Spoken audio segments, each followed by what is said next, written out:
अस्सलाम वालेकुम वरहमतुल्लाहि वबरकातुहू। दोस्तों, आउं आहियां अली हसन अब्बासी।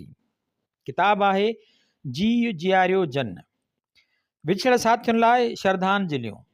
लेखक रशीद भट्टी। छापो ॿियो, छपाईंदड़ रशीद भट्टी एकेडमी।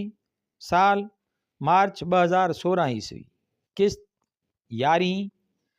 फ़कीर रमंदा रहनि था। प्यारा मदद, उहो अजीब इतफ़ाक़ चइजे या टेलीपैथी जो मिसाल जो मूं ऐं मंसूर अब्बासी, असां ऐं हफ़ीज़ जे संगत जे पुराणे साथी हफ़ीज़ मरहूम ते ई पिए ॻाल्हायोसीं जो तुंहिंजो ख़त हफ़ीज़ बाबति कुझु तासरात लिखण वारो मिलियो। उन ई टपाल में ॿियो ख़त दोस्त मुश्तरका अब्दुल गफ़ूर अंसारीअ जो ईद कार्ड हो, जंहिंमें ईद मुबारक जे हेठां लिखियो हुयाईं, काश अॼु हफ़ीज़ बि ज़िंदा हुजे हा। कराचीअ में असां 3-4 ॼणनि जो सियासी हल्को हूंदो हो। मां, हफ़ीज़, मंसूर अब्बासी, पोहू, बुखारी, कादिर ऐं सरकी। अहिड़ीअ तरह हिकु अदबी हल्को बि हूंदो हो, निज अदब ते ॻाल्हाइण ॿोलाइण वारो। छो जो सियासी हल्के में बि अदब ते बहस थींदो हो। उन हल्के में रब्बानी, सिराज, मां, हफ़ीज़, गफ़ूर, अहसान ऐं अयाज़ कादरी हूंदा हुया। हफ़ीज़ मौलाना सीताईअ जे इदारत में निकिरंदड़ खोड़े जी अख़बार रोज़ानी नवाए सिंध में राति जो कमु कंदो हो ऐं मां आज़ाद रोज़ानी नई सिंध में राति जो कमु कंदो हुउसि। जा कामरेड मंसूर जो वालिद ऐं चाचो अब्बासी बिरादरान कढंदा हुया। तन ॾींहंनि में सिंधी अख़बारूं हफ़्ते में हिकु दफ़ो मोकल कंदियूं हुयूं। नवाए सिंध आचर मोकल कंदी हुई ऐं नई सिंधी जुमे ॾींहुं मरहूम हफ़ीज़ वटि नवाए सिंध में कचहरी ऐं बहस कंदा हुयासीं ऐं आचर ॾींहुं नई सिंध में तंहिं वक़्तु हफ़ीज़ ऐं मंसूर वारनि जे बहस मां ई मूंखे तबक़ाती कशमकश ऐं तज़ादन ऐं मार्क्सी फ़लसफ़े जी ॼाण मिली ऐं उन जे मुताले जो चाह पैदा थियो। तुंहिंजे ख़त, मंसूर जी मौजूदगी ऐं गफ़ूर जे ईद कार्ड सॼो सारो हफ़ीज़ अखियुनि आॾो आणे बीहारियो। केई वाक़िया, बहस, कचहरियूं, तकड़ी हलायल फिल्म जियां ज़हन जे परदे ते अक्स छॾींदियूं वयूं। पहिरीं मुलाक़ात खां आख़िरी गूंगी ऐं अधूरी मुलाक़ात ताईं सॼो सारो हफ़ीज़ सारियुनि जे सूरत में अखियुनि अॻियां हलंदो हुयो। हफ़ीज़ जंहिं असां सां गॾु सोचियो हो, सिटियो हो, सफ़र कयो हो ऐं सठो हो त के वरिय अॻु मरी चुको हो। तॾहिं जॾहिं जाखोड़ करणु, जिदोजहद ऐं जीउ जंजाल में विझण मां को लाभ हासिलु थींदो न ॾिसी निराशाई ऐं नाउमीदीअ जो शिकार थी हिन फ़रारियत में पनाह वरिती हुई ऐं हथियार फिटा कया हुया। हिन अवाम मां मोट न मिलण जी ऐं दोस्तनि तरफ़ां दिलि आज़ारीअ जी शिकायत जा सबब पिए ॾिना। दोस्तनि जी पंहिंजे मुतलिक़ रायनि खे हिक तरफ़ी फ़तवा या फ़ैसिलो करार ॾींदो हो ऐं अवाम खे मुर्दा ऐं बेजान सम्झंदो हो। उन में हिन जी नफ़्सियाती उलझा जो घणो दख़ल हो।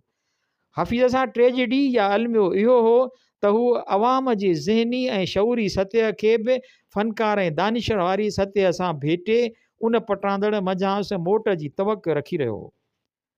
हिन दोस्तनि ॾांहुं रवश या रवैये जे मोट में मारूज़ी खां वधीक मौज़ूई सोच खां कम पे वरितो।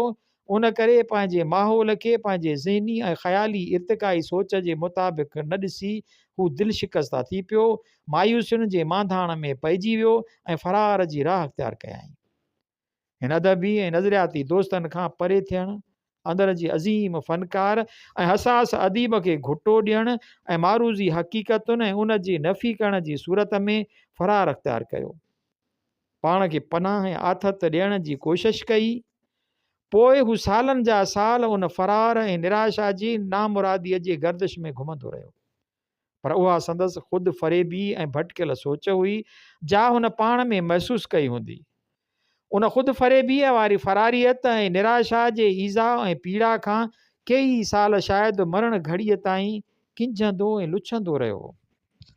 छो जो उन ख़ुदि साख्ता फ़रार जे बावजूदि संदसि अंदर वारो हसास इंसान, दुखी इंसानियत लाइ दर्द भरी दिलि रखंदड़ माण्हू ऐं सच ऐं सदाकत जे फ़लसफ़े में वेसा रखंदड़ फ़नकार मरी न सघियो। उहो गशीअ में अची चुको हो, सुर्त विञाए वेठो हो, पर मरी न सघियो। मरी बि त कीअं ऐं छो?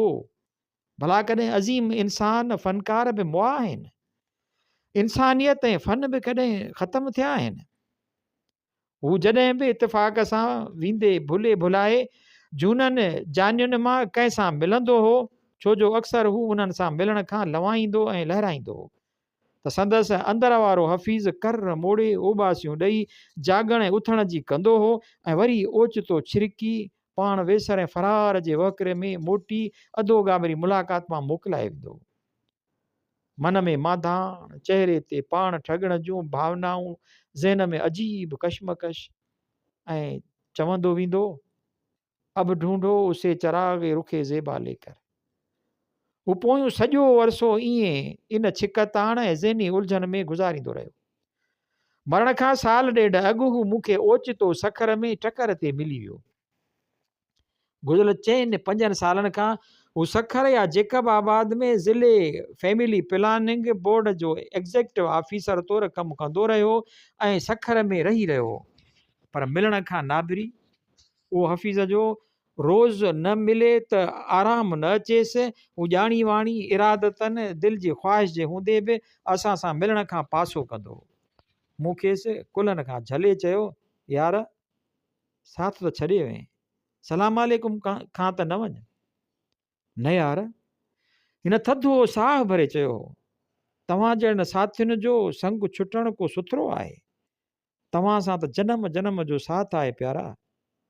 थोरी साही पटण ॾींहं में ॾाढो आज़ारियल ऐं ईज़ायल आहियां। दिलि जा ज़ख़्म चिकायां, को अणांगे सफ़र लाइ समर ठाहियां, त वरी साॻिया लाटूं ऐं साॻिया चुग मां मरी न वियो आहियां। तव्हांखे अजायो भव ऐं वहम आहे। हाणे अची हणी हंधु कयो हथ में बनीअ ते हिकु नंढड़ी सादी हट ठाहे नौकिरी छॾिबी, ऐं पोइ साह सतीअ सां वेही कमु कबो। उहा झूपड़ी क़ौम परस्तनि ऐं इनकलाबियुनि जो अॾो अझो ऐं आसरो हूंदी। हू एतिरो चई हलियो वियो। मां बीठो सोचींदो रहियुसि त आया हू सच ऐं साबिया में कंभ करणु चई वियो, या मूंखां जान छॾाइण लाइ हणी वियो। हू पाण खे फ़रेब ॾेई रहियो हो, या मूंखे ठगी वियो हो। पर पोइ जेल में ख़बरूं पयूं हुयमि त हुन सच पच पंहिंजे बनीअ ते लांढी अॾी हुई, ऐं उते ॿारनि समेत रहणु शुरू कयो हुयाईं। नौकिरी कान छॾी हुयाईं, पर दोस्तनि सां मिलणु शुरू कयो हुयाईं। विसारे छॾियल साथियुनि ऐं संगतियुनि सां हिन वरी राब्तो रखियो हो, ऐं ॾांहुं वर्ताव में बि तब्दीली आंदी हुई। संदसि उहो इरादो एतिरो झूनो ऐं पुराणो हो, जेतिरो संदसि शऊर डिसंबर 1953 ईस्वीअ जी हिकु राति, जॾहिं मां हफ़ीज़ ऐं पोहू कराचीअ जे भितियुनि ते चाकिंग करे करे थकिजी असुर वेल 4 बजे धारे लाइट हाउस साम्हूं वारे सुभान अल्लाह होटल में चांहि पीअण वेठा हुआसीं, त हफ़ीज़ उन इरादे जो इज़हार कयो हो। हिन जो चवणु हो त क़ौमी आज़ादी ऐं क़ौमी हक़ समाजी तब्दीलीअ सवाइ बेमानी, अण जटरादार ऐं फज़ूल आहिनि। असांजो मक़सदु रुगो इंसाफ़ भरी फुरमार खां आजी ऐं बराबरीअ वारे समाज जे तश्कील सां ई हासिलु थींदो। उन लाइ डिघी जिदोजहद दरकारु हुई। ॻोठनि में हारियुनि में कमु करणो हो, उते रही हलचल जो मर्कज़ बणाए जिदोजहद करणी हुई। मुंहिंजी साणसि अधो गाबरी गूंगी मुलाक़ात बि संदसि बनीअ ते थी हुई। संदसि बनी सखर ख़ैरपुर दंग ते हुई, जितां नेशनल हाईवे वटां पुराणो पीर ॻोठ वारो कचो रस्तो निकिरे थो। उन कुंड वटि नेशनल हाईवे, पुराणे पीर ॻोठ वारे कचे रोड ऐं नए वाह सां ठहियल ट्रिकुंडो ज़मीन जो टुकुरो संदसि अबाणी मिल्कियत हो। अटकल 7 एकड़ खनि, शायदि मई जी 21 तारीख़ हुई। मूंखे पुलिस घाट डिस्ट्रिक्ट जेल मां कढी ख़ैरपुर मार्शल हेडक्वार्टर ॾांहुं वधीक रिमांड लाइ वठी पिए विया। संदसि बनीअ वारे वराके वटां पुलिस पिकअप मुड़ी त मुंहिंजे ख़्याल में हफ़ीज़ अची वियो, ऐं नज़र संदसि ज़मीन ॾांहुं खजी वई। रोड सां मथां ई दड़े ते ठहियल लांढी ॿाहिरां हू बीठो पंहिंजी घरवारीअ खे शायदि वाहियल फ़सुल मुतलिक़ सम्झाणी ॾेई रहियो। उहो बि इतफ़ाक़ हो जो ओचितो बिल्कुलु उन महिल हुन बि रोड तरफ़ नज़र फेराई, असां ॿिन्ही हिक ॿिए खे हथु मथे करे खीकारियोसीं, पाण ॾांहुं ध्यानु छिकरायोसीं, ख़ैराफ़ियत कईसीं, खिली मुंहं ते मुर्का हणे हू ॿई ज़ाल मुड़ुस तेसीं हथु मथे कयूं। असांजी भॼंदड़ पिकअप जो निगाहुनि सां पीछो कंदा रहिया जेसीं उहा संदन नज़रुनि खां ओझल न थी या हू मूंखां ओझल न थिया। पोइ हिकु ॾींहं जी के ऐं पोइ हिकु ॾींहुं जेके ऐं फ़ताह मुलाक़ात ते आया। फ़ताह वञण वेल हफ़ीज़ जे मौत जी ख़बर ॾिनी हुयो। उहो समूरो ॾींहुं तबियत ॻोरी ॻोरी रही हुयमि। हिकु पुराणे यारे गार ऐं हमसफ़र साथीअ जे मौत जी ख़बर, जेल जे विसारे छॾियल अकेलाईअ जे अहसास खे वरी उभारे छॾियो। संदसि जिस्मानी ऐं बेमानी मौत मुंहिंजे अंदर में संदसि 5-6 साल अॻु वारे हक़ीक़ी ऐं बामानी मौत जी यादि ताज़ी करे छॾी। ज़िंदगीअ जे हक़ीक़तुनि, किन आदर्शनि, उसूलनि, नज़रियनि ऐं मुरादुनि में वेसा रखंदे मां भला हफ़ीज़ कुटुंबी रिथाबंदी आफ़ीसर जे मौत ते मुतहरिक थी बि कीअं पई सघियुमि? कहिड़ो रिश्तो नातो हुयो उन हफ़ीज़ सां मुंहिंजो? मां त उन मौत ते सोचे रहियो हुउसि जो हिन चंद साल अॻु असांखे ऐं आदर्शनि खे छॾे आत्मक आपघात करे माणियो हो। मां त उहो ॾींहुं उन अॻिले हफ़ीज़ जे यादुनि सारियुनि खे ई वरजाए वीचार हेठि आणे रहियो हुउमि। उहो हफ़ीज़ मरण खां अॻु मरी वियल हफ़ीज़ मुंहिंजे ज़हन में फिरी रहियो हो।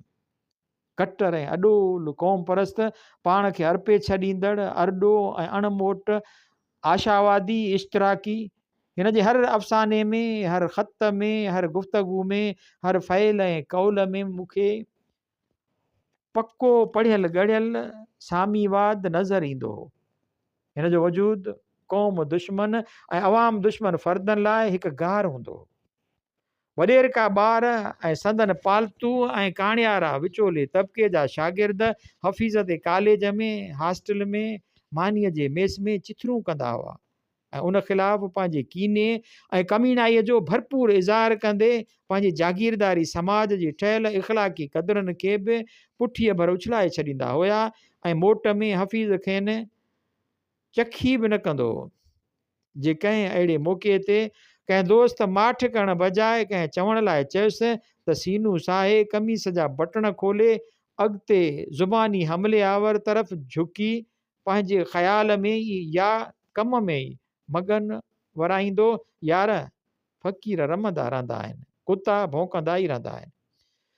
जॾहिं 1 यूनिट जी साज़िश आइन में ज़ुबान जे मसइले ऐं कराची शहर ऐं यूनिवर्सिटीअ मां सिंधीअ जे तॾो की हैसियत ख़तमु करण सबबि कराचीअ जे सिंधी अदीबनि, दानिश्वरनि ऐं शागिर्दनि जी तरक़ी पसंदि हल्कनि में क़ौमियत जो मसइलो मथाऊं ऐं क़ौम परस्तीअ जी तहरीक तेज़ थियण लॻी त उर्दू दोस्त ऐं कामरेड कुझु कीॿाइण लॻा।